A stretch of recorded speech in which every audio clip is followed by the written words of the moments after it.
அண்மை செய்திகளை பார்த்து வருகிறோம். பாரிஸ் ஒலிம்பிக்கில் இந்தியாவிற்கு மேலும் ஒரு வெண்கலப் பதக்கம் கிடைத்திருக்கிறது. கலப்பு இரட்டையர் பிரிவில் இந்தியா இணை மேலும் ஒரு வெண்கலப் பதக்கத்தினை வென்றிருக்கிறது. அண்மை செய்திகளாக பார்த்து வருகிறோம். ஏற்கனவே ஒலிம்பிக்ஸில் இந்தியாவைச் சேர்ந்த மனுபாக்கர் துப்பாக்கி சுடுதலில் ஒரு வெண்கலப் பதக்கத்தினை வென்றிருந்த நிலையில் தற்போது மேலும் ஒரு வெண்கலப் பதக்கம் இந்தியாவிற்கு கிடைத்திருக்கிறது. பாரிஸ் ஒலிம்பிக்கில் இரண்டாவது வெண்கலப் பதக்கத்தை மனுபாக்கர் பெற்று சாதனை படைத்திருக்கிறார். அண்மை செய்திகளாக பார்த்து வருகிறோம். இது தொடர்பான முழு விவரங்களோடு இணைகிறார் எமது செய்தியாளர் மதி. அவரிடம் பேசலாம். வணக்கம் மதி, விவரங்கள். பாரிஸ் ஒலிம்பிக்கில் இந்தியாவிற்கு மேலும் ஒரு பதக்கம் கிடைத்திருக்கிறது. தற்பொழுது நடைபெற்று முடிந்த கலப்பு இரட்டையர் துப்பாக்கி சுடுதலில் இந்தியாவினுடைய மனுபாக்கர் சரப்ஜோத் சிங் இணை வெண்கல பதக்கம் வென்று இருக்கிறது. ஏற்கனவே அண்மையில் ஒற்றையர் பிரிவில், அதாவது 10 மீட்டர் ஏர் பிஸ்டல் பிரிவில் இந்தியாவினுடைய மனுபாக்கர் தங்கம் வெண்கலம் வென்றிருந்தார்.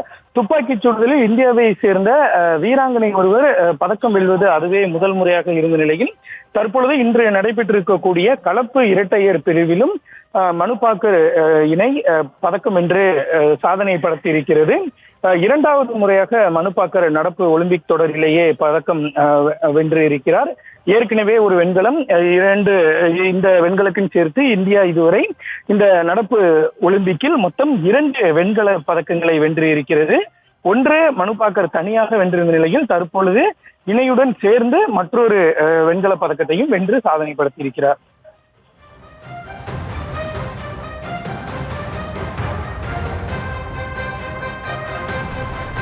மதி, தற்போது மனுபாக்கர் இரண்டாவதாக வெண்கல பதக்கத்தை வென்றிருக்கிறார். ஹரியானாவைச் சேர்ந்தவர்.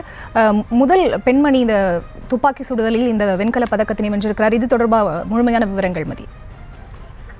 மனுபாக்கரை பொறுத்தவரை அவர் ஹரியானா மாநிலத்தை சேர்ந்தவர். கடந்த முறையே 2021ஆம் ஆண்டு டோக்கியோ ஒலிம்பிக் தொடரிலேயே அவர் பதக்கம் வெல்வார் என்று மிகவும் எதிர்பார்க்கப்பட்டது. ஆனால் டோக்கியோ ஒலிம்பிக்கை பொறுத்தவரை அவர் அந்த போட்டிக்கு முன்னதாக அவரினுடைய துப்பாக்கி பழுதாகி விட்டதால் அவரால் அந்த தொடரில் பதக்கம் எதுவுமே வெல்ல முடியவில்லை. அவர் விளையாடாமலேயே தோற்றுப்போன ஒரு நிகழ்வு அரங்கேறியது.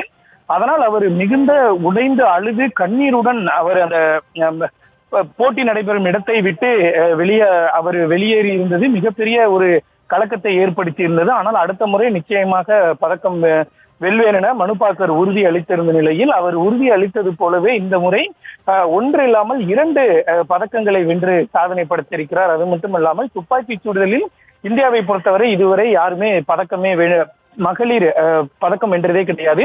இந்தியா சார்பில் துப்பாக்கி சுடுதலில் அபினவ் பிந்த்ரா தங்க பதக்கமே வென்று இருக்கிறார். ஆனால் வீராங்கனைகளை பொறுத்தவரை யாருமே பதக்கமே வென்றதில்லை என்ற ஒரு மோசமான வரலாறு இருந்த நிலையில் இந்த ஒலிம்பிக் தொடரில் மனுபாக்கர் அதனை மாற்றி இருக்கிறார்.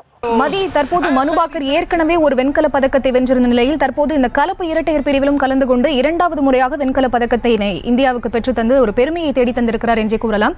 எத்தனை புள்ளிகளை பெற்று இந்த கலப்பு இரட்டையர் அணி வெண்கல பதக்கத்தை வென்றிருக்கிறது? விவரங்கள். கலப்பு இரட்டையர் பிரிவினுடைய இறுதிப் போட்டி இன்றைய தினம் நடைபெற்றது. இந்த போட்டியில் மனுபாக்கருடன் இணைந்து, அதாவது மனுபாக்கர் சரண்ஜித் ஜோடி அதே 10 மீட்டர் ஏர் பிஸ்டல் பிரிவில் தான் மனுபாக்கர் இந்த முறை கலப்பு இரட்டையர் பிரிவில் வென்றிருக்கிறார். ஏற்கனவே மகளிருக்கான 10 மீட்டர் ஏர் பிஸ்டல் பிரிவில் அவர் தனியாக பதக்கம் வென்றிருந்த நிலையில் தற்பொழுது கலப்பு இரட்டையர் பிரிவில் அவர் வென்றிருக்கிறார். இறுதிப் போட்டியில் தென்கொரியா வெற்றி பெற்று தங்க பதக்கம் வென்றிருந்த நிலையில் தற்பொழுது இந்தியாவிற்கு வெண்கல பதக்கம் கிடைத்திருக்கிறது. அதாவது ஒரு ஒலிம்பிக் போட்டியில் 2 பதக்கங்களை வெல்லுவது, அதாவது சுதந்திர இந்திய வரலாற்றில் ஒரு ஒலிம்பிக் தொடரில் 2 பதக்கங்களை வெல்வது என்பது இதுதான் முதல் முறை. அந்த சாதனையை தான் தற்பொழுது மனுபாக்கர் படைத்திருக்கிறார். இறுதிப் போட்டியில் தென்கொரியாவிடம் வெற்றி வாய்ப்பை இழந்திருந்தாலும் கூட தென்கொரிய அணி தங்கப்பதக்கத்தை வென்றிருக்கும் நிலையில் இந்தியாவிற்கு வெண்கல பதக்கம் கிடைத்திருக்கிறது. இதனுடன் சேர்த்து இந்தியாவிற்கு 2 வெண்கல பதக்கங்கள் இந்த தொடரில் கிடைத்திருக்கின்றன. 2மே மனுபாக்கரால் கிடைத்திருப்பது என்பது அவருக்கான ஒரு மிகப்பெரிய சாதனையாக பார்க்கப்படுகிறது. விவரங்களை வழங்கியமைக்கு நன்றி மதியழகன். செய்திகளை உடனுக்குடனும் துல்லியமாகவும் தெரிந்து கொள்ள சப்ஸ்கிரைப் பண்ணுங்க.